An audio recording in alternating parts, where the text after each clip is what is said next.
Ito ang batang mayaman. Nagtatago ng pera.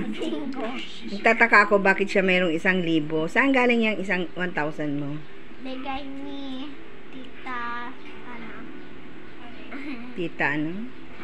Tita Lani. Bakit ka binigyan?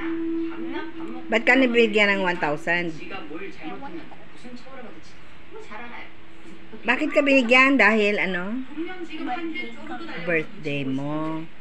Ba't hindi mo ibigay kay mami at ipatago? Kukunin niya yun. Hindi Kukun- niya babalik. Bakit? Binabalik naman ni mami ah. Hindi. Binabalik? Yung bigay nga ni Daddy, binigay ko tapos ayaw niya bigay. Bakit? Saan mo naman gagamitin ang pera? Disney. Punta ka sa Disneyland, 1,000 pera mo. Wow, kawawa naman. Ano mabibili ng 1,000? Gusto ko ng ice cream. Ice cream lang? Dami ice cream dito sa baba, oh. Hindi, doon sa Disneyland yung chocolate. Ba't nagpapawis yung ano mo? Mustache?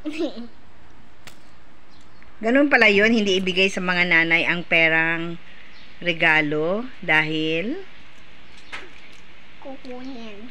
tapos saan gagamitin ng mami pag kinukuha? Kahit ano. Hindi, ibibili din naman yun ng gusto mo, kaya lang for safekeeping sa mami ibibigay para hindi mawala, baka mamaya may ibang tao na kukuha. Wallet ko to. Kaya nga, baka may ibang mang snatch. Eh baka makuha din yung kay mami.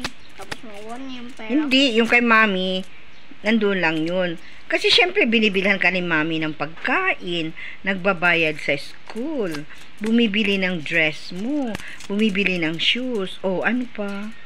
So dapat lang na si mami mag-keep ng money mo. No. Hindi naman kagaya ng ibang mami si mami.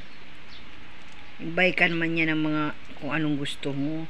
Always ka nga nagmi-milk tea, nagbabayad ka ba?